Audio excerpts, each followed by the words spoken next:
Aloha, beautiful beings, and welcome to another episode of the Yoni Havana podcast, where we explore consciousness, looking into how things work in the universe so we can enjoy life more and become more whole.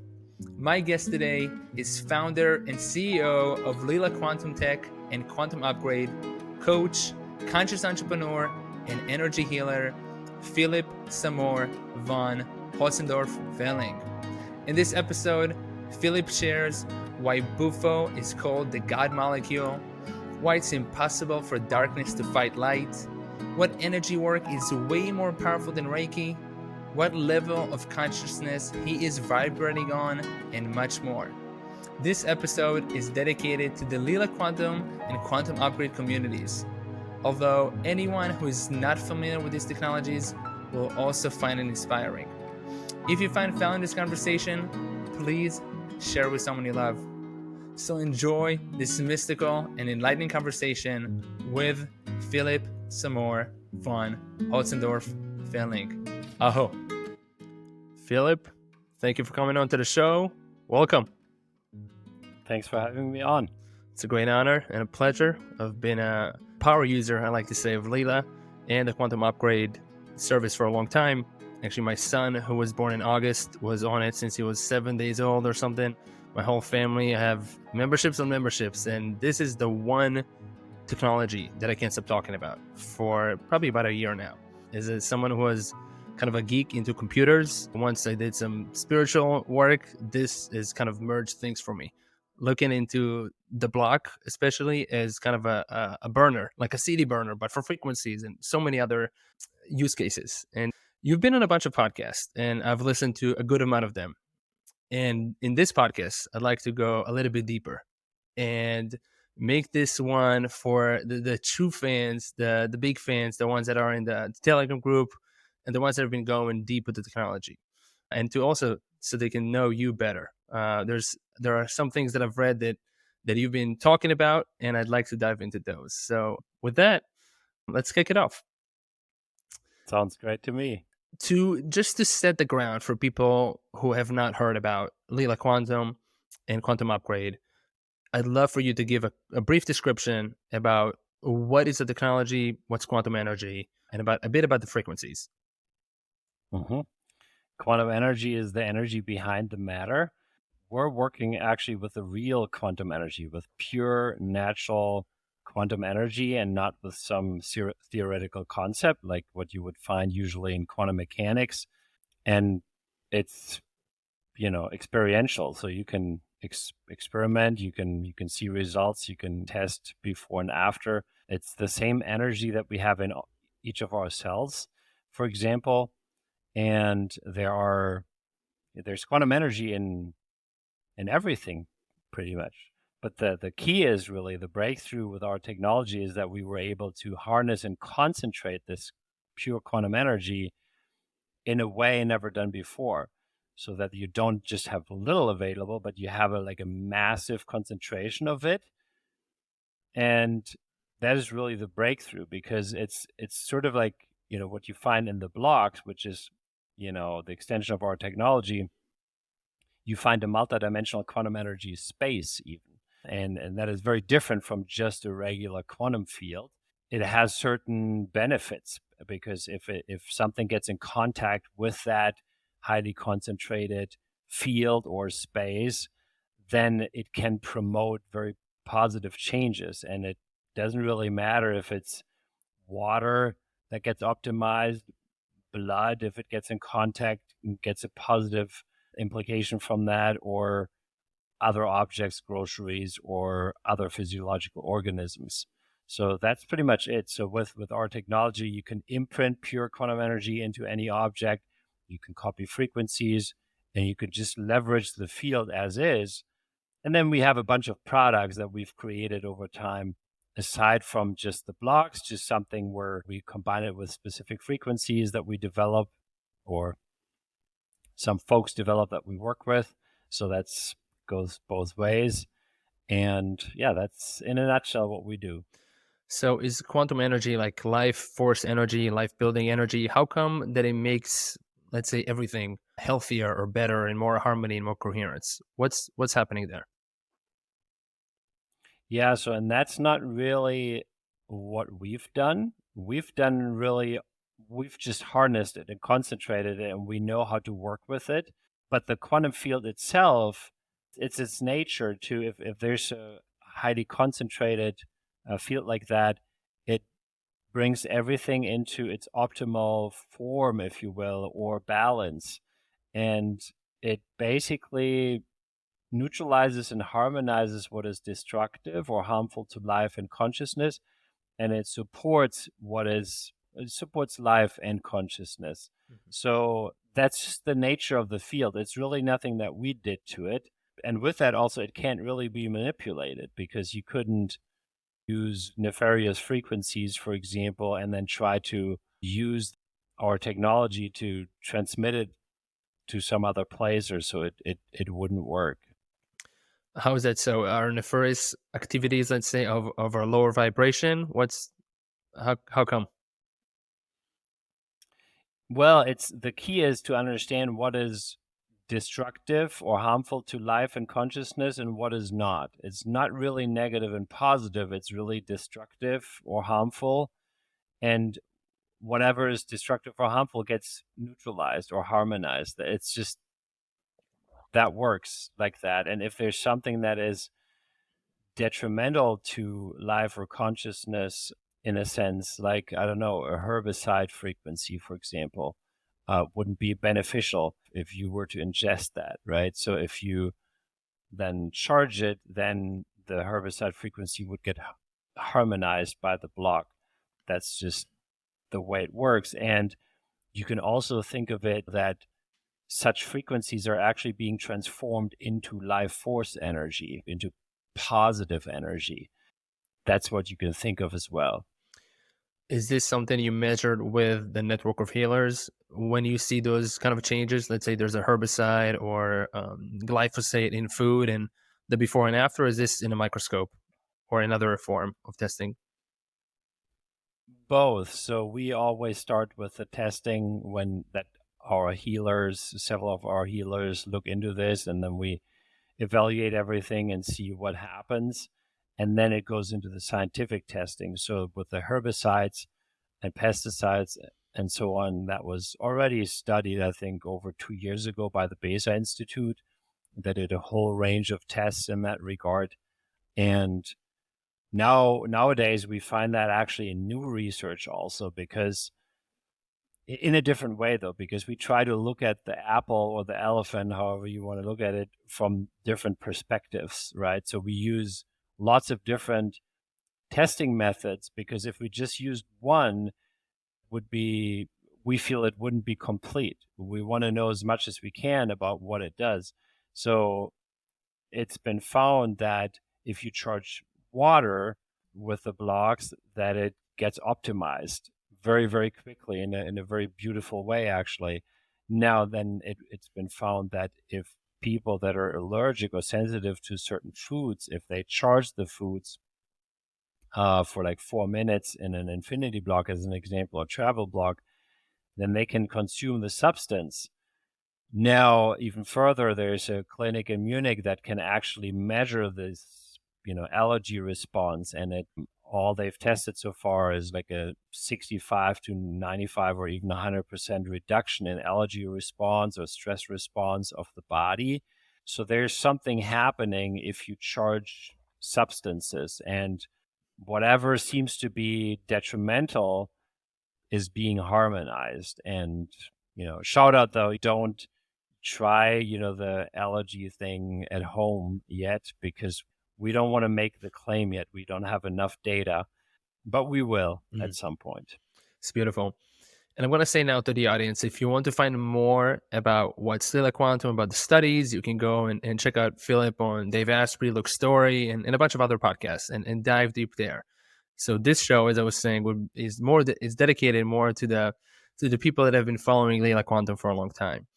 And the next thing that I want to ask you, I think I've read somewhere, most likely in the Telegram group, that you can see energy in that way. I don't know if, please tell me if that's the case. And also, if you were always able to see energy in this case. I know, if I'm not mistaken, your wife and the network of healers, they can see energy in a different way that let's say, folks like me right now looking at the filtered view of the world.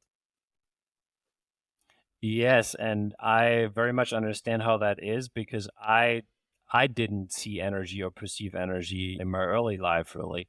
And at some point that actually led to quite some frustration. So I started my own healing journey and like the journey to become a healer and be trained in healing techniques and shamanic practices in the early 2000s.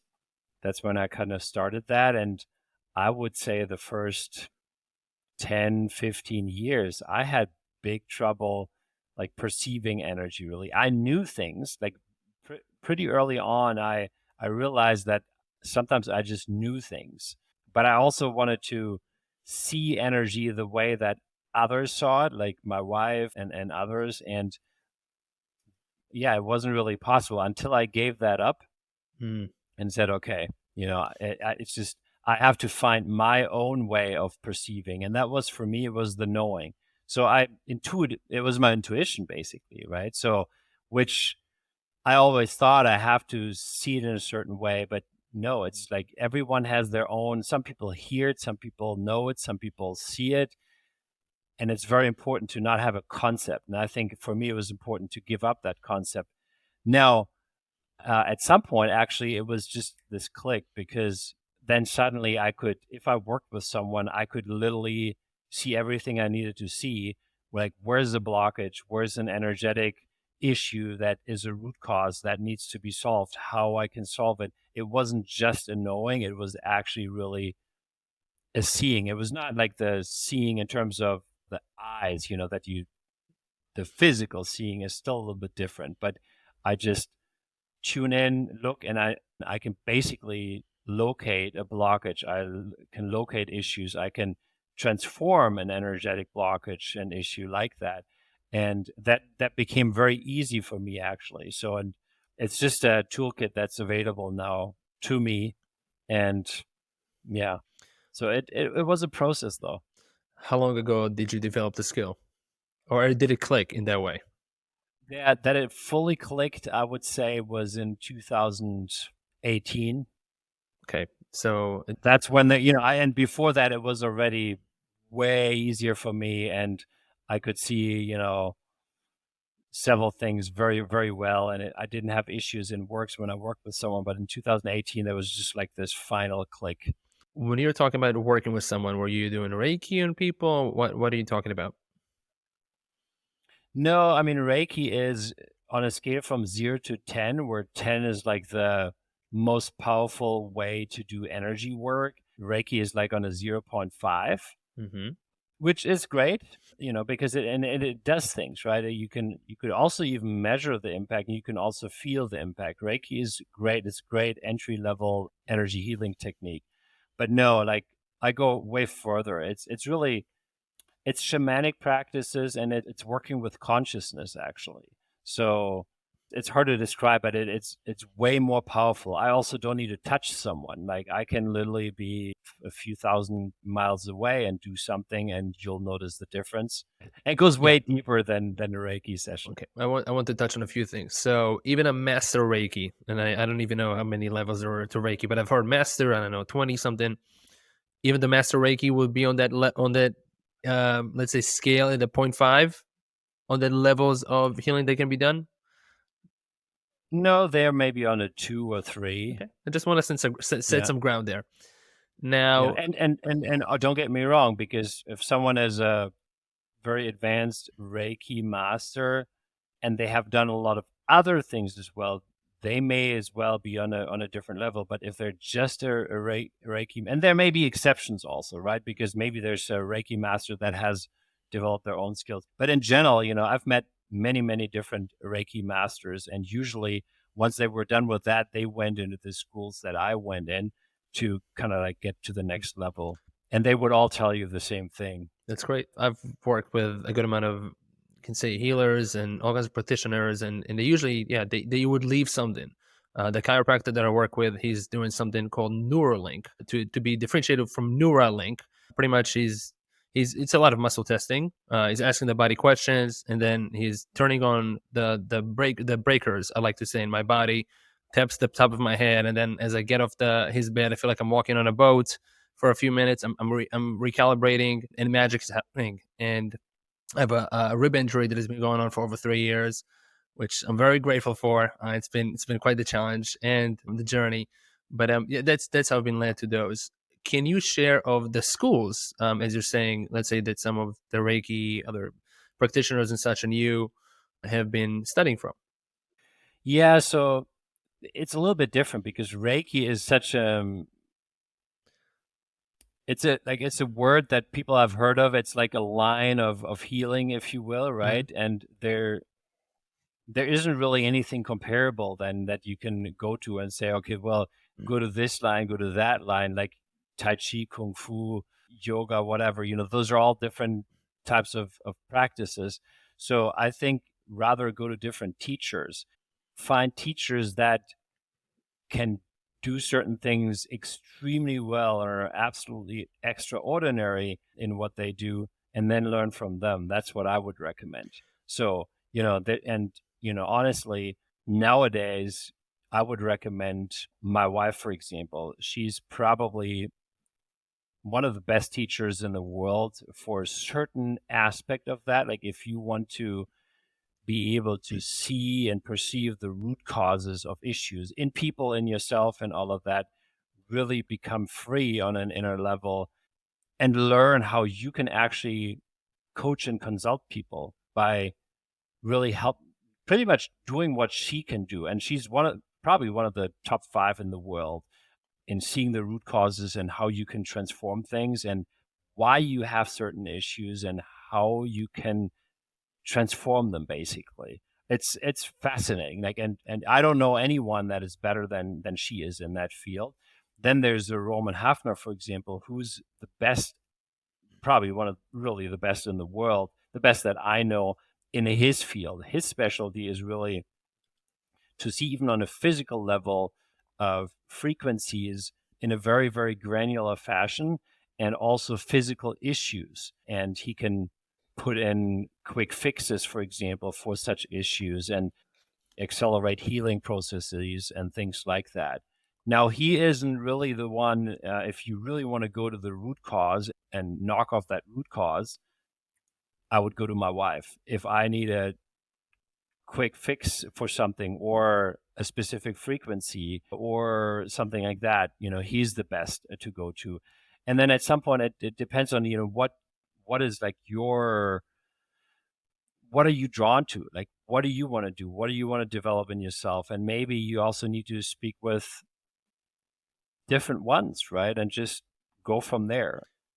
Is there It's a journey. It's a journey. I don't think there's like this one path that, and also that wouldn't exist because it's always your path, right? Don't believe anyone that tells you exactly you have to do it exactly this way and you have to follow exactly this path and this leads to that. No, there's different ways you can get there, and obviously tools. You can leverage these quantum tools along the way to raise your consciousness. But then it never stops, right? Because consciousness is infinity. It's literally infinity. That's something the brain can't really comprehend. It's something we can only experience. Now, as you get into these higher levels of consciousness, suddenly you start to get more insights. You start to get more insights, more like downloads, more synchronicities, and it helps you to get even further. Maybe you encounter something like Bufo at some point that some people may have never heard of. And that's an incredible, amazing technology, basically, in order to really get into the oneness and then experience oneness and to remember what source really is. And then suddenly you're vibrating in an even higher level. And then you keep shifting, and you keep adding, and it doesn't stop. It's not that there's like a level you reach or so, and then that's the end of it. You know what I mean? Like Mhm. it keeps going. You keep evolving and you keep experimenting and experiencing, and it just becomes a beautiful journey. It can be tough in the beginning because the toughest really is for most people to get out of the head and allow that there's more to it than just the physical, the material, the thoughts, right? That's the toughest because that's how we've been trained. That's how we grow up. We feel very comfortable in that world. And that's what everybody talks about. And even if at work you would tell people, well, I'm meditating and I had these insights, people would look at you like, if you're like at a random like corporate America or corporate Europe job, right? People would look at you like that. And that makes us not want to talk about it maybe with these people, but it also doesn't even allow us in to do that. So right now the times are shifting, right? We're going away from this Kali Yuga, which is the darkness. Basically, it's all dense, it's all very material, it's all like we've forgotten who we are. We're just focusing on the physical now, into remembering again who we are, what is available to us, the true power, the connection to source. We're remembering that, and there's lots of offerings out there that we can tap into. We just need to have the courage to go there, even though it feels uncomfortable at first, even though, maybe you're the smartest physicist on earth, right? And you can think, you can talk people into the ground with all that you feel really comfortable with it. And that person may feel so uncomfortable starting to just feel energy and realizing that he's not very advanced in that, and maybe even discredits it because that can't be. But as you dig into that, it's actually that's the only lasting thing that we have is the connection to source. It's our consciousness. Mm-hmm. So I don't know. Hopefully that paints a little bit of a picture for everyone. Absolutely. I want to follow up on a few things here. The first thing, actually, that one of the latest things you've said was a Kali Yuga. And I want to make a clarification there for the audience that may have not heard of yugas. If I'm not mistaken, we can call them as eras or eras. I'm not sure how it's pronounced. I'm from Israel originally. And if I'm not mistaken, those eras in the cycles of life are divided into 1200 years, 2400, 3600, and 4800. And they come up to 12,000 years in cycles, kind of the lower vibrations, and then we keep climbing up. Can you share your knowledge on the matter so we can give the audience more information on those yugas and where are we going next? So you may know more about this than I do because I don't know much about these concepts actually. I just look at it energetically, like where we are really at this point, and we're coming out of a time where that I just described. I don't need to repeat myself there, into something that is less dense, more transparent, more knowing comes in. It's the age of knowing, some people say the age of knowledge. I don't think that's the right term. I think it's rather the age of knowing. And with that also a lot of lies come to the surface because everything becomes more transparent. Everything becomes more light also, right? And people always often say, it's the fight between light and darkness, right? Mm-hmm. You can look at it that way. For me, it's not really a fight. It's just a process because darkness cannot fight light. It's impossible. If you have a dark room and you it's a huge room, and you put a little candle in there just in the middle and you light it up, that light, the darkness cannot fight that light. It's impossible. So then suddenly there is light, and there may not be a lot of light in the corners, but there's some light. And that is kind of like what is happening now, that, there's more light coming into everything, more consciousness, right? So coming into that. And what we see in the world right now looks pretty frightening, looks pretty, okay, oh my God, all this manipulation, all this corruption going on, all this craziness really, right? And evilness that you can see. But I can tell you one thing, this is not new. This has been around for ages. Even the very bad things have been around for ages. It's just now coming to the light. And that is the amazing thing, that we can suddenly see it. More people can see it. And with that, we can all transform it. And that is kind of like the age we're moving into. it's all towards oneness basically, but it's a very, very long process. I love it. And I agree on all of that. Is this, what do you think some people call the process of ascension? Yeah, I mean that's also a way on how to look at it, right? And it's happening on an individual level. It happens on a collective level, even though it's not really happening. It's really happening on an individual level because everyone is different. Everyone is slightly at a different place, but it still happens in a collective because if you put it all together, there's still an awakening going on. And Earth is a being. Earth has already done that. Like Earth has become a conscious creator already, I don't know, maybe it was like 10, 15 years ago. And it's basically now up for humanity to also move our butts. Yeah, catch up with the Yes. earth. When you say the earth has become a conscious creator about 10, 15 years ago, how would you describe the earth before that time? Pretty much how I would describe a human that is not aware and not very tuned in into the own consciousness, where a lot of that was forgotten, basically, and that goes hand in hand with the vibration. So we see now, for example, that the vibration of Earth and on Earth has changed significantly and has allowed for much higher consciousness levels to come in. So one of the things that David Hawkins, for example, when he looked at the consciousness scale at the time, vibrations that we're looking at now weren't really even possible at the time on Earth. And who would blame him, right? He could not see that coming because had the vibration on Earth stayed the same, we probably would be in the same situation or in a similar situation still. But it all has changed significantly. We see that pretty much every year now, we can increase the levels of our products also that we can make available.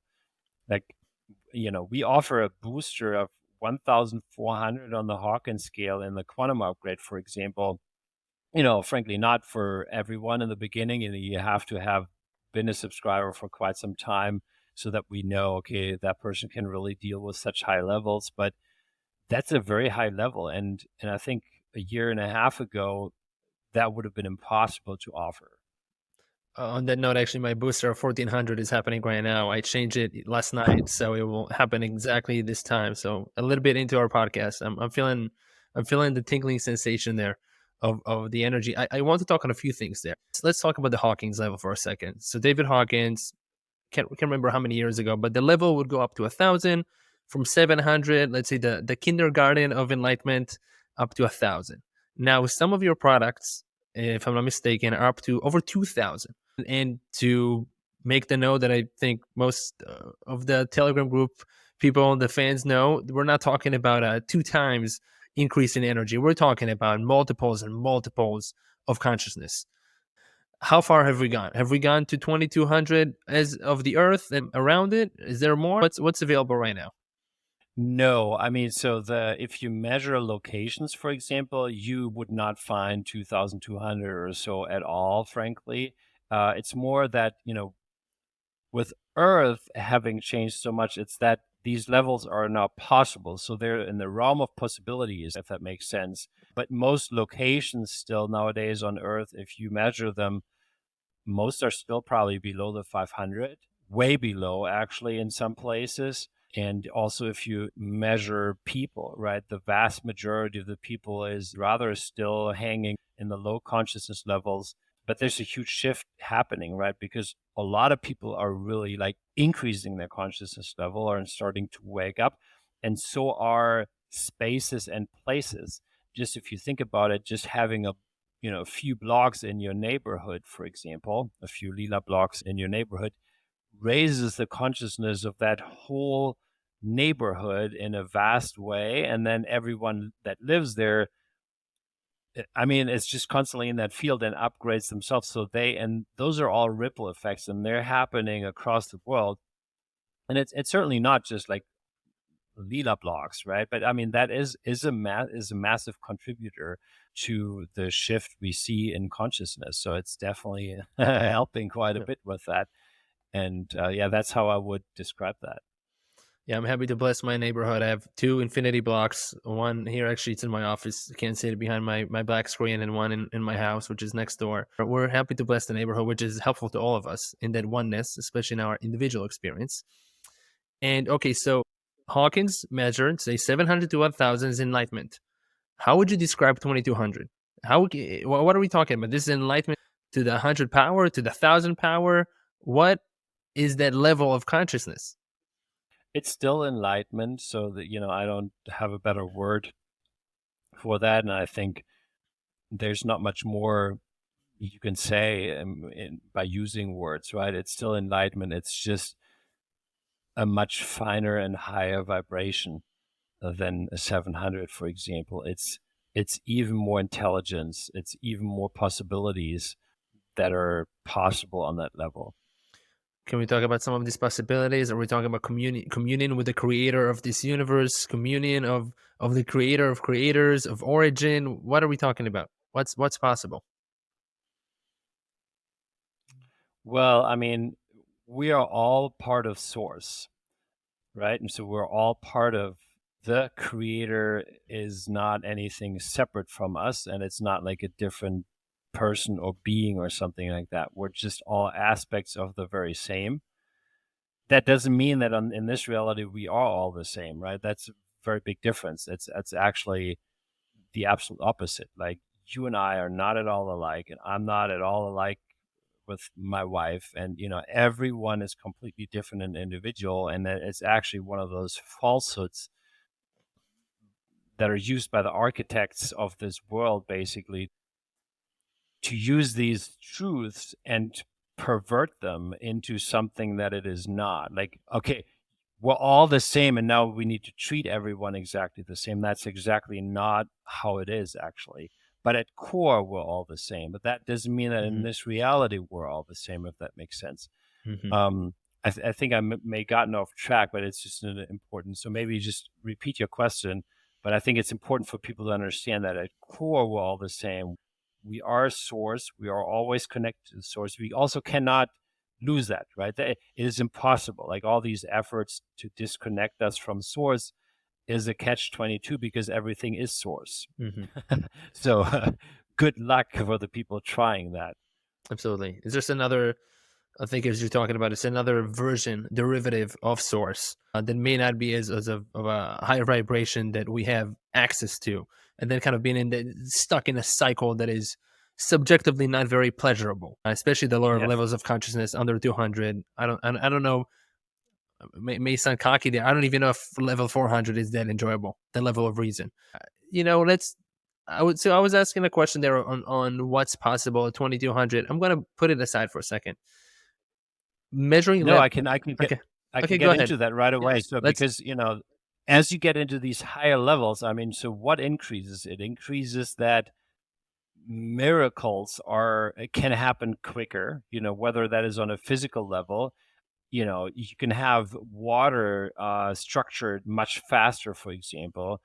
If you put an intention into a field with 700 and you put an intention into a field with 2200, you have a massively higher power behind that intention than compared to the 700.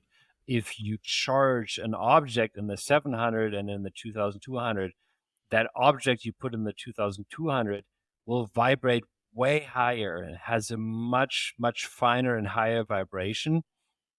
Those are just some examples. You have, even when you're just in the field, your cells and your own consciousness just are much more uplifted. It's very noticeable, actually. So even though I would still call it part of the enlightenment zone, there's a huge difference between the 700 and the 2200. Absolutely. One of my teachers, whom I mentioned a lot on the show, she has a book on enlightenment, on the path on enlightenment, a lot of different practices to get there. I share on this podcast, and which took some courage. That this is one of my goals. It's a goal that I let go of a long time ago, and I got back into it only once I realized that it's really in being of service rather than just my own experience and the luminosity of all of it. But that's really everything came over time. And I think, as you said, also when I let go and also be okay with it and talking about it and just not care. I was just in Israel. I got back 2 days ago. I left the country for all kinds of reasons. And when I was talking to some of my friends of some of the insights and messages that I get through meditation, I mean, they're looking at me, and I can feel the discomfort. And there's, the we're growing apart. We're growing apart as I'm going on one path, and I sound cuckoo. I sound pretty cuckoo at the same time, and I felt like, oh, should I have not said that? Making them feel uncomfortable. I feel a little bit of the judgment on my end or the doubt, and I'm like, you know what? I'm sending whatever messages it is. I'm being my own authentic self. If it doesn't resonate with somebody, it is what it is. I do, we talked about the 2200. I mean, we're talking about crazy enlightenment there. I want to touch on Bufo for a second. You've talked about Bufo in the Telegram group. You've talked about Bufo in this podcast a few minutes ago. Can you share? I need to interrupt real quick because I've never spoken about Bufo in the quantum power group or in the quantum upgrade community. I don't know if I ever will. I may, so far I haven't felt that it's the spot for that, but I think you saw it in the metaphysical contemplation, which is like just a smaller group of people. There was a topic, that was very related to that, and that's why I brought it up because a lot of people have no clue what it is. On that note, would you mind sharing today some of your Bufo experiences? Yes. So I must say, what's important, like throughout all my practice and everything, one thing that I realized is that drugs really don't help us to get into the enlightenment, basically. And it's the typical drugs that includes, weed, marijuana, like, cocaine or whatever people use usually for pleasure and stuff like that. Even, LSD and stuff like that. LSD would be something that, people use to reach a different stage of consciousness, and it may provide some people some great insights. Maybe if it's used like in a very special settings, possibly, it may advance you, but it's not a good substance because it provides illusions, and it doesn't really help us to really get closer to who we really are. It's an interesting experience maybe, but it doesn't help us.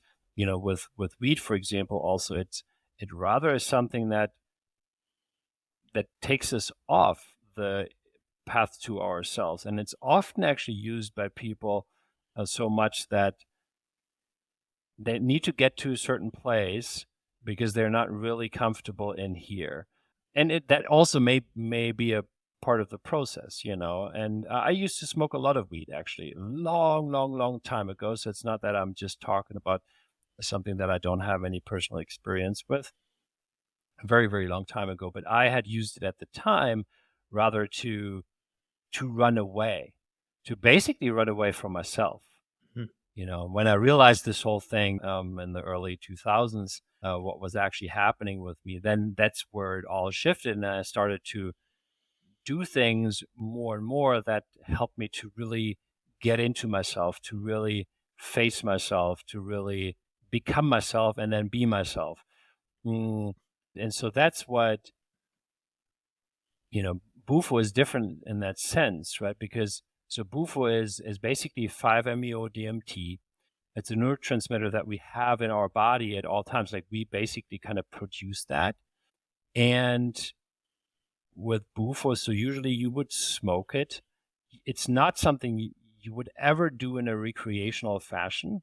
And I also would caution anyone to ever do that and try that in that fashion or on their own. It's not a substance to do that like that. It would have to be done in a professional setting. We actually offer Bufo retreats here in our retreat center in Costa Rica with probably one of the top 3 Bufo facilitators in the world together. We actually help him. The crew and I are literally the helpers, and he's the main facilitator. And so it's a very short compared to like other things like Iboga. Iboga probably is, and like ayahuasca, and maybe something like peyote. those are all substances that I think you can look at it as medicine, right? It's ancient shamanic medicine that has its place, and I think can really help people to wake up and get into new levels of consciousness, and then start to integrate it into the life. Because something that is different from like drug use is like the drugs usually they try to provide the illusion that you always need to be there, and then you keep taking it, right? And it takes you completely off center, and you may not notice it, especially if you're young, if you're like, I don't know, 14, 15, 16, 18, 20, 22 even, like you're not realizing that you're just always actually getting away from yourself. Now with these medicines, it's different. They may take you to a really strong experience, but usually you face yourself, like you face your own shadows, you go through stuff, you release trauma, and then you come back, and then you can integrate these insights into your life. And that's what it is about. It's not about going there again to be there, it's rather be here and integrate. So now ayahuasca and these things, I think, are very long journeys, I don't know, 8, 9, 10, 11 hours journeys, and can be quite rough that you throw up and things like that. Bufo is very different. Bufo is a very short journey. It's maybe 15, 20-minute peak when and then after 30 minutes or so, you're pretty much back to normal. And then you can go drive a car for 3 hours or so. It's like you're totally, and what is happening though is where Bufo is different from all these other even medicines, where you take ayahuasca, for example, you're still yourself and you're seeing things from that individual perspective. So still from an ego perspective. Bufo means ego resolution. Like you literally break through your ego and you become all that is. They call Bufo the God molecule for a reason, because it's not that you lay there and then you see stuff. It's rather you become everything. You become one with source and one with everything, and you experience it.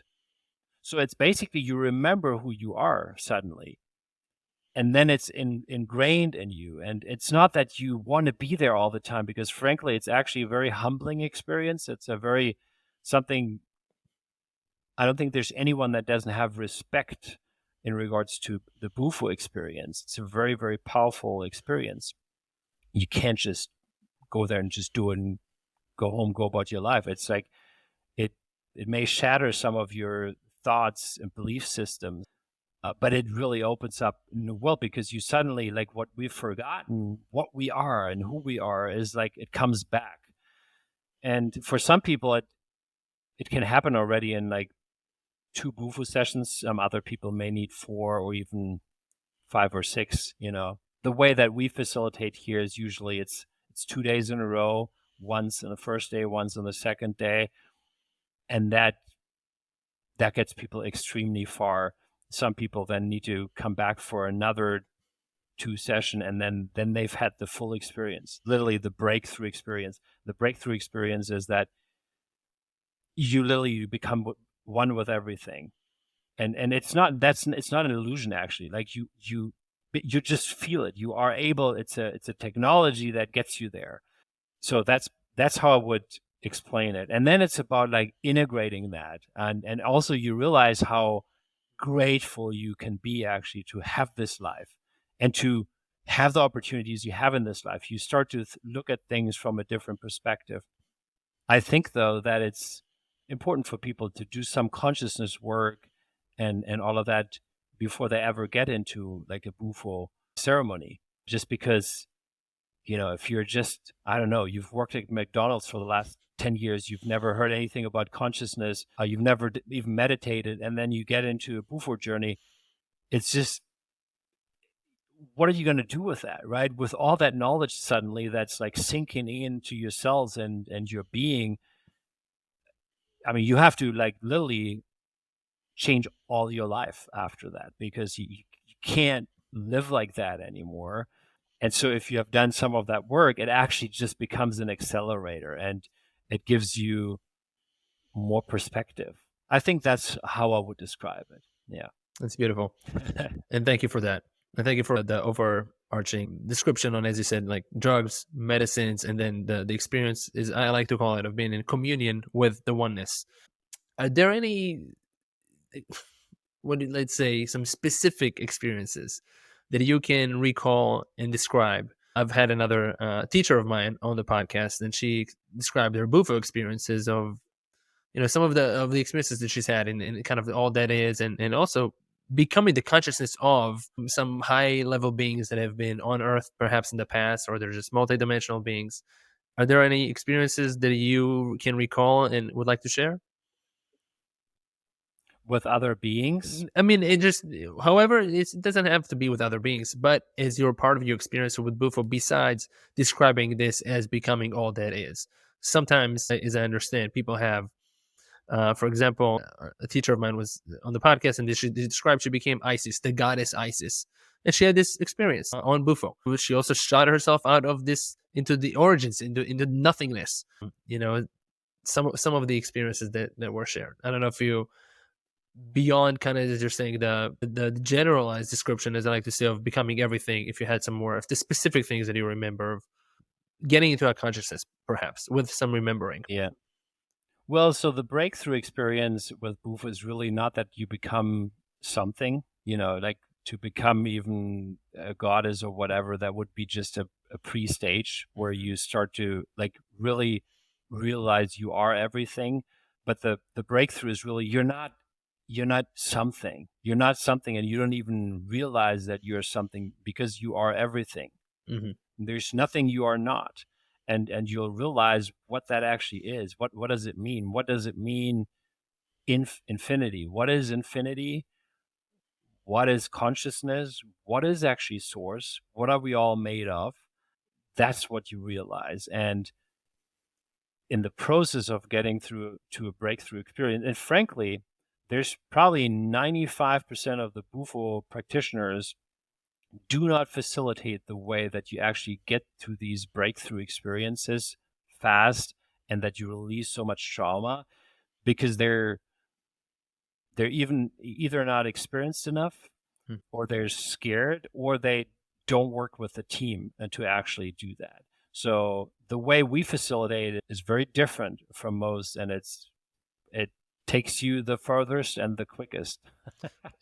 So you usually would not have you don't even like go to a specific trauma or something. That just happens because as you're there, basically what happens is that a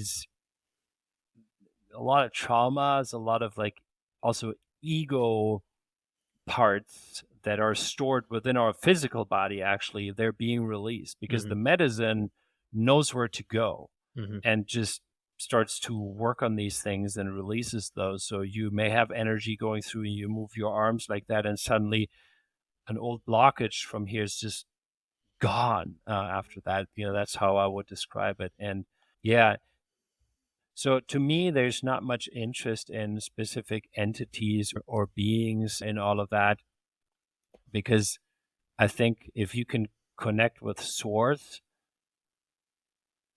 and yourself, basically, that's the key. I think, maybe in the last 20, 30 years, we needed often a specific energy, maybe like a Jesus or a Buddha that we can maybe connect with, maybe a picture of Buddha so that we can energetically be reminded of something like enlightenment and maybe connect with our heart and then get deeper into that space. But I think the technique of the now and the future is that we go into our own hearts and connect because it's all in here anyway.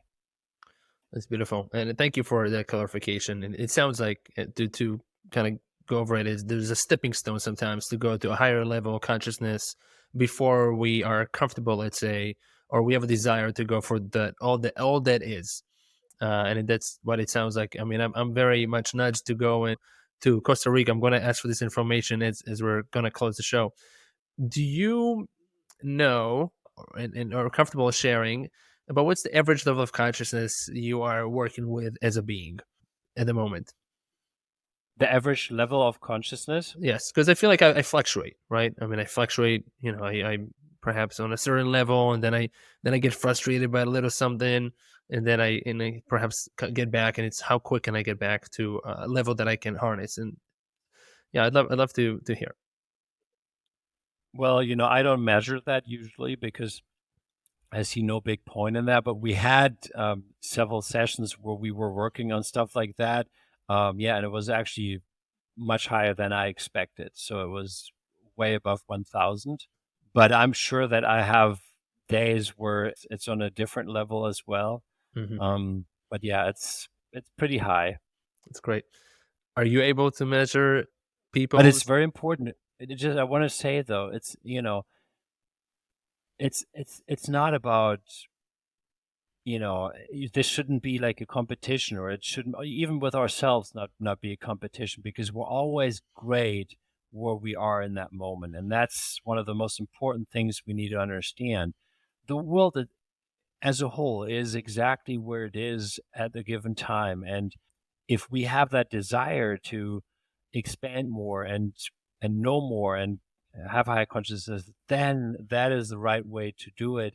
And we need to do it for ourselves in a way that it is good for ourselves, and not like stress ourselves, not try to be here because someone else is there. Also, that's not better. It doesn't, it's there's no better or worse in these terms. And I think it's important to mention that because really shouldn't be a competition. It's not like a swimming competition where I need to finish number one or so, because that doesn't exist. Someone at a 600 or 1,000 or 1,500 level or 400 level, each of these is as valuable as the other. That's the truth. Yeah, I agree, and I think as all of them have the levels, even 20, it has we come here for 20 as well. We come for Shaman Guild as well. It has its purpose. Not for nothing. Creation created these levels. It's all for the sake of experience. That's how I'd like to see it. This is all for the sake of experience, and it's all in that way enjoyable. Perhaps sometimes in the body, not so much. Yeah, that's really cool. Are you able to, let's say, do something like time travel, remote viewing? You talked about doing like distant healing, let's say. Any notes on that? I cannot do remote viewing. I mean, in a way I can, like with people or when I have a task for something, but I could not, like if you told me, you write something down on a piece of paper in your room and you want me to view that, I could not do that. I may get a little lucky, but Roman can do that, for example. Like he can literally remote view, and we had actually someone out of the Telegram group who's, I think it was his uncle, that was a fisherman in the Seattle area and had an accident, and they couldn't find him. They were looking for him. It was a very bad accident out there on the sea. And then he reached out to me and said, "Is there any way you guys can check if he's still alive? And if so, where we can look for him?" And then Roman checked, and Roman could instantly see, no, he transitioned already. And that's what we let him know. And then they actually heard a few hours later that indeed, the boat had sunk and all that. So Roman can do the remote viewing. I cannot do that. What about becoming? But I think I could probably learn that actually, because so remote viewing itself, I think it's a technique that like a lot of other things, you can learn these things. And there's also this very interesting video actually out there that Frank Ilariti, who had me on his podcast also, he had interviewed some folks that, I think in India, there's a school, there's this guru that teaches the kids how to see with their third eye. And literally the kids, they can ride their bikes with their eyes completely closed. You show them something that you draw or some other art piece, they can actually describe all of that. It's pretty fascinating. It gets it gets tougher the older you are to actually completely open your third eye that way. But if you're young as a kid, you can literally like see everything. So this stuff exists. It can be learned. It can be practiced. But yeah, for me, it's not really about just having a special technique or so. It's rather, I think what's important to people is to find out, okay, so what is it that truly brings me joy, and how I can live my life really with joy and contribute to the greater good in the real sense, not in this fake sense that we've, been kind of taught by the mainstream over the last few years. Yeah. That's great. And I've seen that video of Frank with the kids. So I'll link to that in the show notes so everybody can check out those kids with the special skills. As we come to a closing, I know you said you have an hour, so we're really reaching that. And what's your vision long term for the Earth? And as with Leela and Quantum Upgrade, Bufo facilitations. What drives you? What's that vision, perhaps, that you have for us as humans stepping up to what's possible and what's more joyful? Well, since it's the time right now, it's the universal flow that we're moving more and more into awakening. I feel that my wife and I and a few others were like midwives in this process, and we want to help people raise their consciousness and to help them wake up, basically. And Bufo is the probably the fastest way to that. So that's definitely something we will keep offering. Certainly just in Costa Rica, because in the U.S. that wouldn't be possible. The quantum technology is like the 24/7 support, right? It's, while subtle, it's there. It's constantly working. It's constantly helping to lift us up. It's constantly reminding us of this type of energy, and certain frequencies can help us also in the way. So, and that's definitely something we will keep doing, because it's helping people. It's helping people wake up. It's helping people realize that there's more than just the physical. It's fun to do it. It's fun with an amazing community of people that think on this same level, basically. And it's also fun to see a lot of people that were so skeptical, even the professor that just did the ATP study, or even Dr. Rubik at the time, people that think this can't work, it's just energy, then suddenly needing to admit, and they're proven wrong in their own studies, that, well, it's not just energy, it's actually energy that can promote real changes. And to see these shifts in people where they're suddenly, wow, I didn't think this is possible, then the world opens up, and that is fun, that's great. I agree. It's a lot of fun.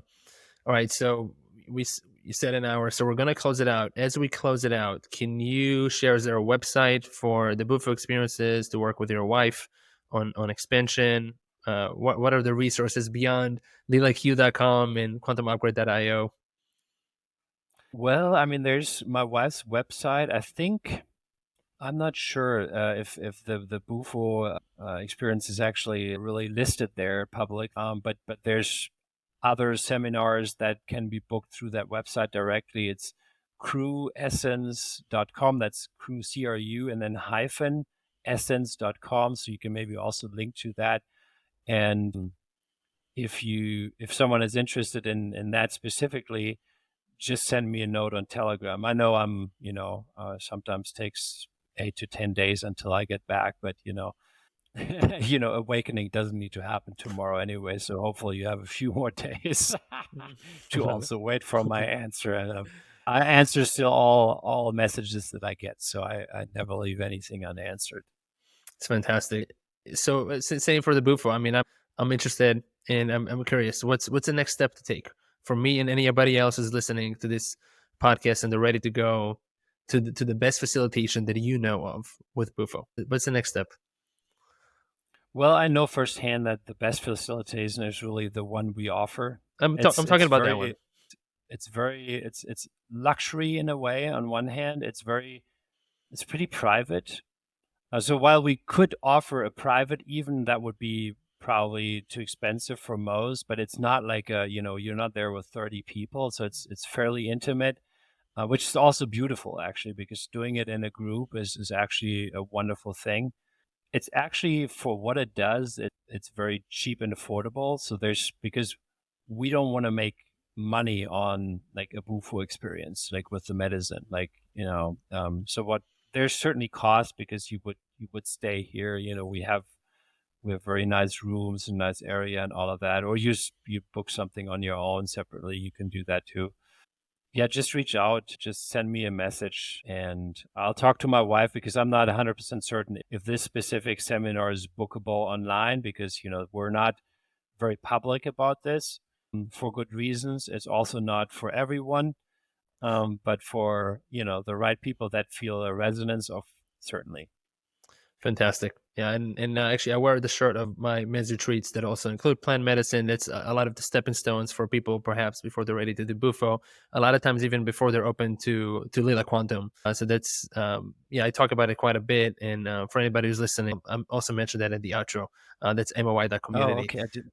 Yes, that's I didn't even know that. So yeah. we got into this just not knowing about it at all. And that's in That's funny. in a similar fashion. My partner and I don't do this to generate income. How could that even be? That's something as a gift to the universe, and it obviously feels great to give and to be present for transformation and for expansion. I could ask a million and one more questions. I feel like this conversation, if you had the time, I would keep going and going, and I'm sure we'll have a follow up.